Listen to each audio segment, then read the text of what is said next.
السلام علیکم دوستو، آداب۔ رمضان المبارک کا یہ پرکیف نظارے، عبادتوں کے ایام اب اپنے آخری دور میں حاضر ہے، شامل ہے۔ ماحول جو پورے مہینے جو گزر گیا وہ آپ کے سامنے ہے۔ لاک ڈاؤن اور اس وبا کی تباہ کاریوں کے بارے میں مسلسل مختلف ذرائع سے آپ تک جو خبریں ملتی رہی ہیں یا ہم سب کو ملتی رہی ہیں، یہ اتنے دردناک اور بھیانک ہیں کہ ایسے ماحول میں کیا کہا جائے، کتنا کہا جائے، کس سے کہا جائے، کچھ سمجھ میں نہیں آتا۔ اس ماحول میں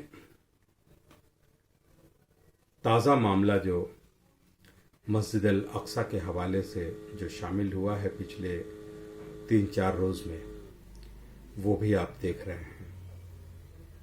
ایسے میں بحیثیت مسلمان ایک مومن کس طرح عید منائے، کس طرح خوشیاں منائے، یہ ممکن نہیں لگ رہا ہے۔ شاعری ہمارے سماج سے، ہمارے ذہنوں میں پلتی ہے،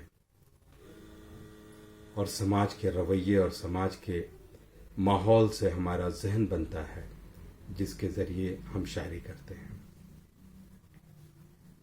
جو ماحول اس وقت ہمارے سامنے ہے، اس میں کیسی شاعری ہو سکتی ہے، یہ آپ بھی جانتے ہیں۔ عید کی مبارکباد دینے کا دل سے بالکل اندر سے خواہش نہیں ہوتی کہ مبارکباد تو خوشی کے موقع پہ دی جاتی ہے۔ بالکل عید مسلمانوں کے لیے ایک خوشی کا تہوار ہے، اور رمضان کے عبادتوں کے بعد اس تہوار کا اہتمام خوشیوں کے لیے ہی ہے۔ لیکن یہ سارے ماحول اجازت نہیں دے رہے ہیں کہ اس وقت کیا خوشی منائی جائے۔ بہرحال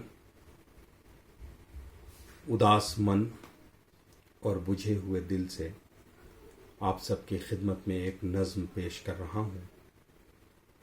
امید ہے کہ آپ اس نظم کو سمجھنے کی کوشش کریں گے۔ نظم کا عنوان ہے تغیر۔ زمانہ جب خاموشی سے نئے تیور میں ڈھلتا ہے، زمانہ جب خاموشی سے نئے تیور میں ڈھلتا ہے، تو موسم خشک ہوتا ہے، شجر کپڑے بدلتا ہے۔ کبھی تو بھیگی شاخیں آگ کے گولے اگلتی ہیں، کبھی تو برگ و گل تریاک کے اسباب بنتے ہیں۔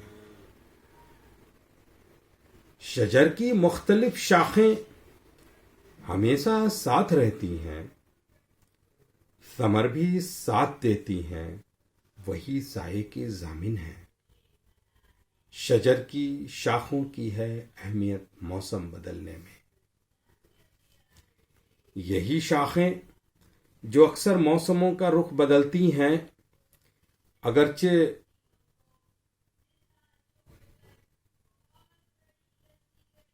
یہی شاخیں جو اکثر موسموں کا رخ بدلتی ہیں، اگرچہ سوکھ بھی جائیں تو یہی ایندھن بھی ہوتی ہیں۔ یہ شاخیں جو کبھی آپس میں لڑنے پر اتر آئیں، کبھی دستوں گریباں ہوں، تو اکثر اپنے الجھن سے نیا ماحول دیتی ہیں۔ ضروری یہ نہیں کہ وہ نیا ماحول سب کے من موافق ہو، سبھی کو راس آ جائے۔ نہ جانے کیوں مجھے کچھ عرصے سے اب ایسا لگتا ہے، نیا موسم لہو کی جھیل میں گوتے لگائے گا۔ نہ جانے کیوں مجھے